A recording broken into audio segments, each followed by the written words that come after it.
आपके साथ मैं हूं मीनाक्षी जोशी। नमस्कार, मैं हूं अमित पालित। सुबह के 9 बजे हैं और हम आपके लिए लेकर हाजिर हैं सुबह 9 बजे की 9 बड़ी खबर। आज हम आपको दिखाएंगे प्रधानमंत्री मोदी आज अर्जुन टैंक को सेना को सौंपेंगे। इसके बाद सेना की ताकत में कितना इजाफा होगा, पुलवामा अटैक की दूसरी बरसी पर 40 शहीदों को कैसे याद कर रहा है देश, और साथ ही आपको दिखाएंगे पश्चिम बंगाल की सियासी लड़ाई में भगवान राम के बाद अब कैसे मां दुर्गा की एंट्री हुई है।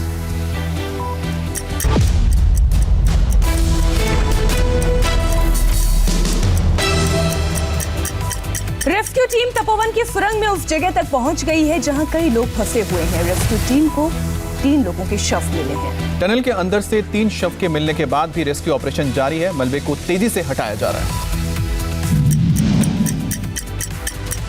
तपोवन की टनल में ड्रिलिंग के साथ साथ मलबे को हटाने का काम भी चल रहा था। उसी दौरान शव बरामद हुए। शवों की हालत बेहद खराब है। उत्तराखंड के डीजीपी अशोक कुमार ने साफ किया कि सुरंग से अब तक 3 लोगों के शव निकाले गए हैं। सुरंग में अब भी 30 से 32 लोगों के फंसे होने की आशंका है। इनकी तलाश भी की जा रही है। बचे लोगों तक पहुंचने के लिए ड्रिलिंग का सहारा लिया जा रहा है। टनल में फंसे लोगों तक पहुंचने के लिए मुख्य टनल के साथ वाली टनल में ड्रिलिंग की जा रही है। सिल्ट फ्लशिंग टनल में 75 मिलीमीटर व्यास का सुराख किया गया था, लेकिन अब इसे 300 मिलीमीटर तक चौड़ा किया जा रहा है ताकि गाद से भरी सुरंग के अंदर कैमरा और पानी निकालने वाला पाइप पहुंच सके। 300 टैक होल हो रहा है। कोशिश करेंगे हम लोग अभी। 12 इंच का सर। हाँ, कैमरा जाना चाहिए। टाइम तो लगेगा अभी, एक्चुअली मैं कैसे बता सकता हूँ अभी। सुरंग के पास ही ऋषिगंगा में बनी झील को एसडीआरएफ की टीम ने जब जांचा तो पाया कि पानी का रंग सामान्य था, उसमें कीचड़ नहीं था। इसका मतलब ये कि झील में पानी जमा नहीं हो रहा। झील से किसी तरह का संकट नहीं है। ये वो जो झील बनी है उसमें से डिस्चार्ज हो रहा है। ये ऑलमोस्ट पूरी रिवर है और मड़ी पानी नहीं, बिल्कुल क्लियर वाटर है और अच्छा खासा डिस्चार्ज हो रहा है। लेक पे फिलहाल कोई प्रेशर नहीं बन रहा। उस किनारे से डिस्चार्ज हो रहा है, ये बीच में से ये डिस्चार्ज हो रहा है और डिस्चार्ज ठीक ठाक डिस्चार्ज हो रहा है। पानी मड़ी नहीं है, पानी बिल्कुल साफ है, ब्लू है लेक और पानी बिल्कुल व्हाइट आ रहा है। ये जो डिब्रीज लेक के सामने है, ये जो डिब्रीज है ये कम से कम 500-700 मीटर तक डिब्रीज है। इस बीच वहीं फ्लैश फ्लड में बहे लोगों को ढूंढने में एनडीआरएफ के साथ साथ आईटीबीपी की टीम भी लगी हुई है। तो रैनी गांव में ध्वस्त वैली ब्रिज को बनाने में बीआरओ की टीम भी युद्ध स्तर पर जुटी हुई है। प्रधानमंत्री मोदी के आत्मनिर्भर भारत की मुहिम के लिए आज बड़ा दिन है। प्रधानमंत्री मोदी आज पूरी तरह से भारत में ही तैयार टैंक अर्जुन को सेना को सौंपेंगे।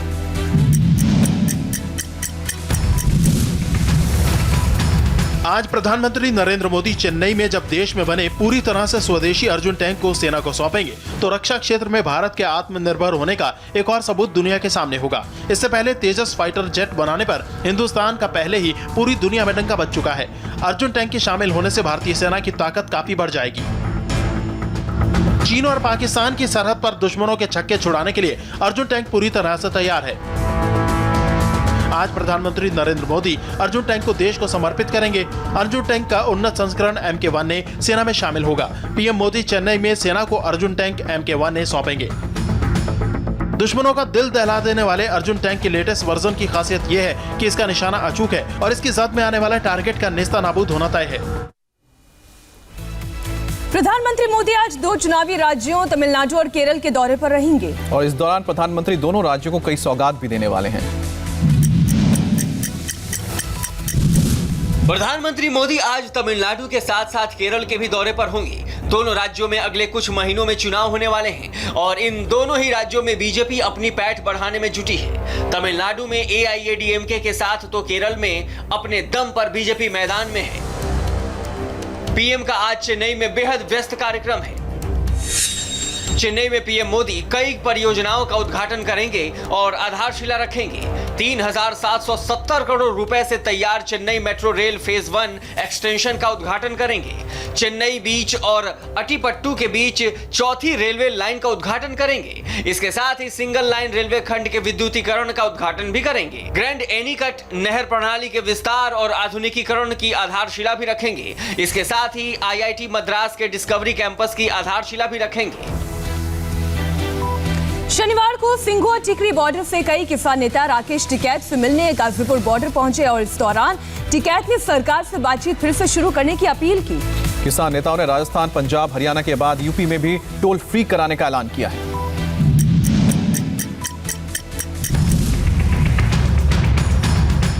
26 जनवरी की हिंसा के बाद से सरकार और किसानों के बीच बातचीत बंद है। 11 दौर की बातचीत बेनतीजा रही है। आगे बातचीत शुरू हो, इसकी पेशकश कल खुद किसान नेताओं की तरफ से हुई है।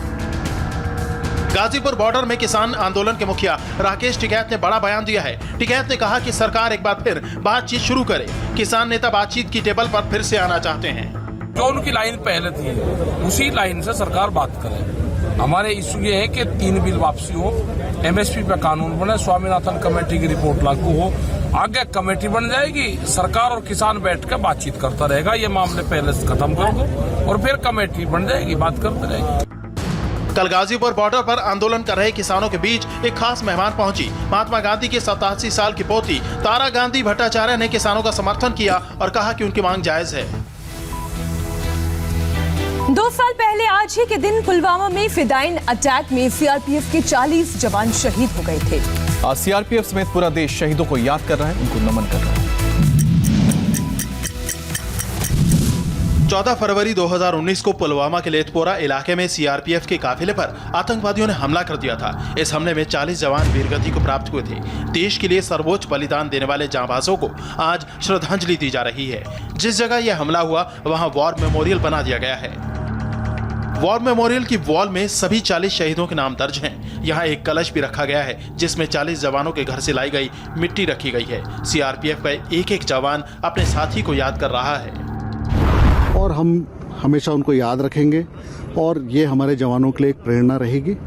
और सीआरपीएफ ने उसके बाद बहुत से ऐसे कदम उठाए हैं जिससे कि हम लोगों की जो इक्विपिंग है, हमारी जो तैयारी है वो बहुत अव्वल दर्जे की है। जैश ए मोहम्मद के फिदाइन हमले के बाद पाकिस्तान पर एयर स्ट्राइक की गई, वहीं पुलवामा के गुनहगारों को भी चुन चुन कर निशाना बनाया गया। पुलवामा अटैक के बाद जम्मू श्रीनगर हाईवे की सुरक्षा पुख्ता कर दी गई। जगह जगह सीसीटीवी कैमरे लगाए गए हैं। ड्रोन से हाईवे पर नजर रखी जाती है। इसके अलावा सुरक्षा बलों के काफिले के मूवमेंट का प्रोटोकॉल भी बदल दिया गया है। बाबू मास्टर टीएमसी छोड़कर बीजेपी में शामिल हुए तो कई लोग उनकी जान के दुश्मन बन गए। कल ऐसे ही कुछ दुश्मनों ने बीजेपी के इस नेता पर उत्तर 24 परगना में जानलेवा हमला किया।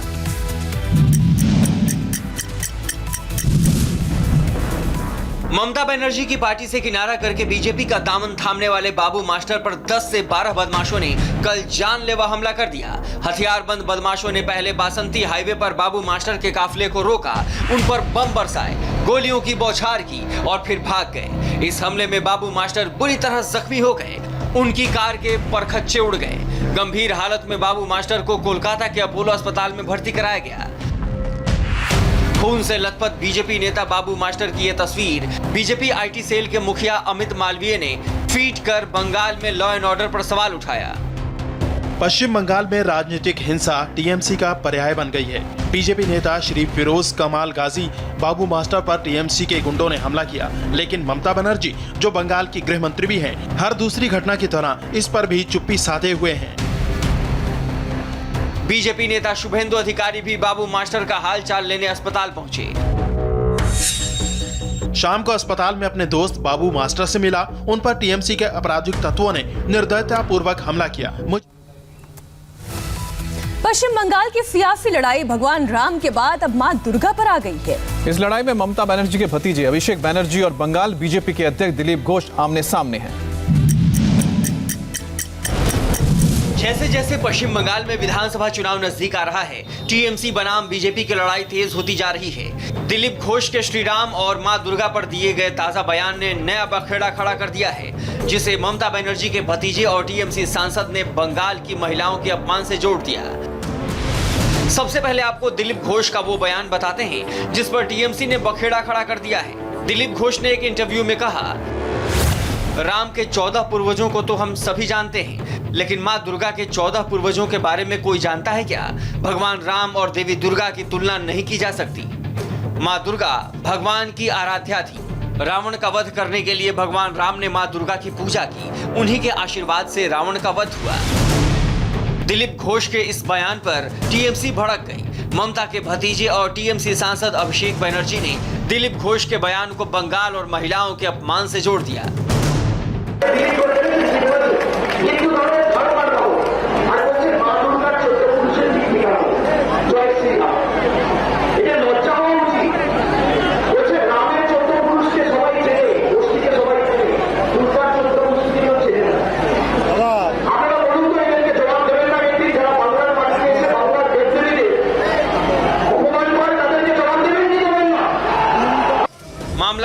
पकड़ता देख बंगाल बीजेपी ने इस मामले में ट्वीट कर सफाई दी, साथ ही टीएमसी पर सवाल भी उठाया।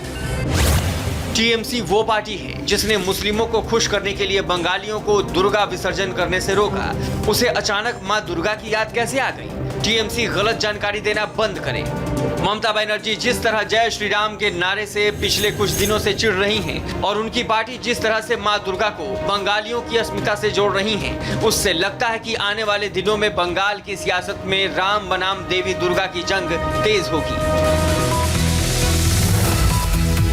दिल्ली के मंगोलपुरी में हुई रिंकू शर्मा की हत्या को पुलिस एक क्राइम बता रही है, लेकिन सियासी पार्टियां इसे धार्मिक और सांप्रदायिक रंग देने की कोशिश में जुटी हैं।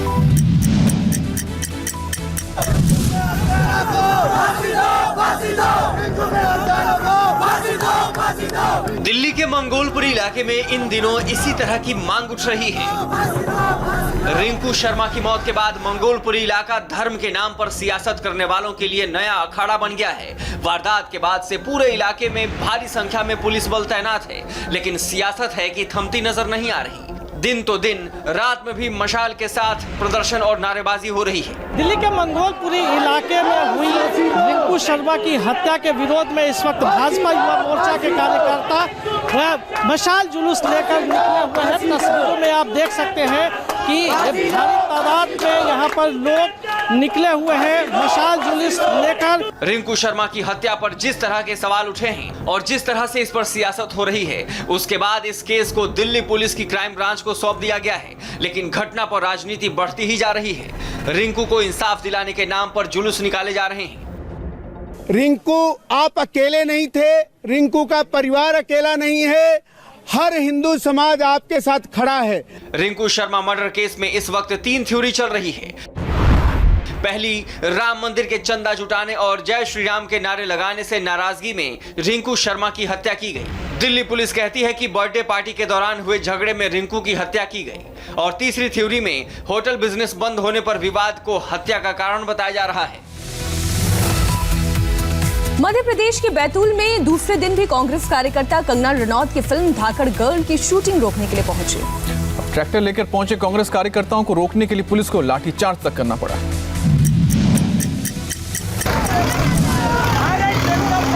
पुलिस ने कांग्रेस कार्यकर्ताओं को आगे बढ़ने से रोका तो कांग्रेस कार्यकर्ता गुंडागर्दी पर उतर आए। पुलिस वालों पर ट्रैक्टर चढ़ाने की कोशिश की। पुलिस ने अपनी गाड़ी को टक्कर मारने से कांग्रेसी कार्यकर्ताओं को रोका तो ट्रैक्टर से धावा बोल दिया। इतना ही नहीं, कांग्रेस कार्यकर्ताओं ने पुलिस के बैरिकेड को भी उखाड़कर फेंक दिया।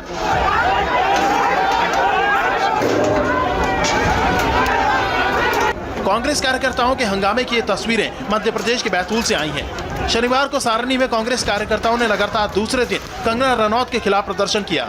ट्रैक्टर रैली निकाली और जबरदस्त नारेबाजी की।